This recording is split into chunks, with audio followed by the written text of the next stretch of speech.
Good morning, everybody. In the back video, you have been taught about the ladder of English. पिछले video में आपने देखा कि हमने आपको लैडर ऑफ इंग्लिश यानी अंग्रेजी सीखने के लिए जो सीढ़ी होती है वो बताया, जिसमें आपने देखा था इट्स AWSP। तो alphabet, word, sentence and paragraph related चीजें आपको बताई गई। अब हम थोड़ा आगे वीडियो देखेंगे, ध्यान दीजिएगा।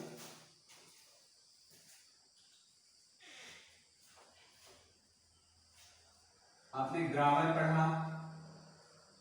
ग्रामर में आपको बताया गया कि जो ग्रामर होता है, व्याकरण जो होता है, वो एक तरह से किसी भी लैंग्वेज को व्यक्त करने की व्यवस्था होती है, जिसकी सहायता से हम भाषा को बोल सकें, लिख सकें या पढ़ सकें, वो ग्रामर होता है। अगर उसमें हम कोई स्पेशली भाषा जोड़ देते हैं, जैसे कि इंग्लिश जोड़ दें, तो उसे हम इंग्लिश ग्रामर कह लेंगे। ठीक वैसे ही अगर हम उसमें हिंदी जोड़ देते हैं तो उसे हम हिंदी ग्रामर कह लेंगे। तो आप कह सकते हैं कि जिसकी सहायता से हम भाषा को शुद्ध शुद्ध पढ़ लिख या बोल सकते हैं उसे हम ग्रामर कहते हैं, और जिसकी सहायता से हम अंग्रेजी भाषा को शुद्ध शुद्ध पढ़ लिख या बोल सके वो इंग्लिश ग्रामर होता है। तो ये तो रही बात बेसिक चीज है ग्रामर की। अब थोड़ा सा एक चीज और पढ़ेंगे। अभी अपने लैडर ऑफ इंग्लिश सीखा था, अब हम चल रहे हैं लैडर ऑफ स्पोकन इंग्लिश की तरफ।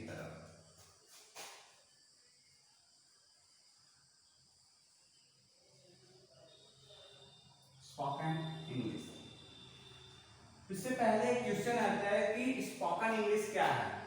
आपने इंग्लिश क्या है सीखा था कि ये इंटरनेशनल लैंग्वेज है, वर्ल्ड वाइड लैंग्वेज है। इसी तरह कोई आपसे पूछ ले कि स्पोकन इंग्लिश क्या है, तो आप क्या कहेंगे? ये जो स्पोकन वर्ड है, ये वर्ड का थर्ड फॉर्म है। स्पोकन वर्ड जो है वो वर्ब का थर्ड फॉर्म है। तो वर्ब जो है उसका थर्ड फॉर्म क्या क्या है? जैसे आपने देखा होगा ब्रोकन चेयर। तो इसको समझने के लिए आपको पार्टिसिपल समझना होगा। पार्टिसिपल जो होते हैं वो 3 होते हैं: present participle, past participle and perfect participle. तो पास्ट पार्टिसिपल जो है वो वर्ब का थर्ड फॉर्म है।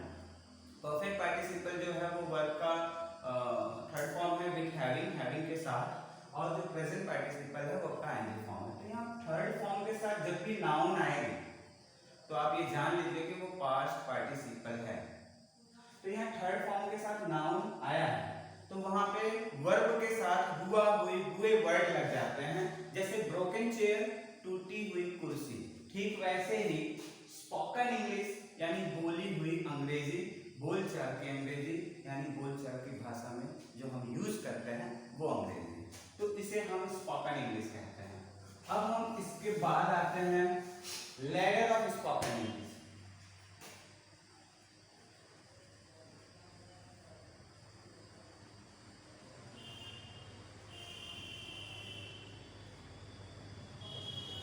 So let me tell you that what's the ladder of spoken English, how you can speak English very clearly and fluently. So for that you need to know some ladders that I'm going to tell you. उसको आपको बताने जा रहा हूँ, that you have to care. That's RWLS. Let me tell you what is the full form of R. R for you can get reading. And next we are coming W for writing. L for listening and S for speaking. Very simple. You have come here to speak. Suppose you have to speak English. So what's the ladder you need to take care about that? वो ladder कौन सी है जिसे आपको ध्यान देना है? That is RWLS. तो हम यहाँ से शुरू करेंगे रीडिंग। आपने बचपन में जब भी अल्फाबेट शुरू किया होगा तो आपने फर्स्टली ए लिखा नहीं होगा, आपने ए पढ़ा होगा। तो जब आप रीडिंग करते हैं, first of all teacher is teaching you how to read. सबसे पहले टीचर आपको पढ़ना सिखाता है। जब आप A for apple and whatever the starting days आप शुरू करते हैं तो वो रीडिंग कहलाती है। और जब आप पढ़ना जान जाते हैं तो आप रीडिंग करते हैं, और रीडिंग करते हुए आपको एक पोस्ट मिल जाती है, वो होती है रीडर की। So you become here reader. आप रीडर हो जाते हैं। दैट इज इन हिंदी पाठक।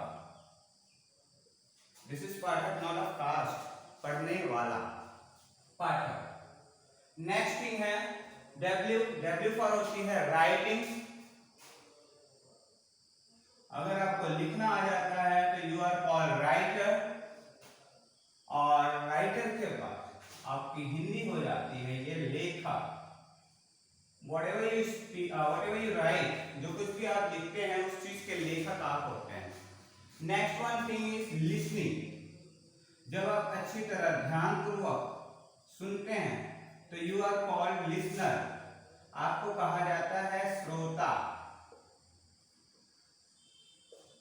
और तब जाके last ladder which we need to speak, तो हम बन जाते हैं स्पीकर,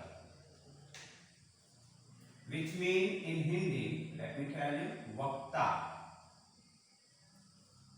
बोलने वाला।